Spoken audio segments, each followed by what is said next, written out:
Merhaba arkadaşlar, kanalımıza hoş geldiniz. Bugün sizler için iki harika oyuncumuz Elçin Sangu ve Barış Arduç'tan yeni ve güzel paylaşımlar sizler için hazırladık. Kiralık Aşk dizisinde rol almış ve herkes tarafından beğenilmiştir.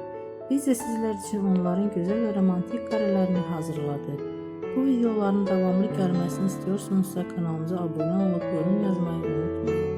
Hələlik bizdən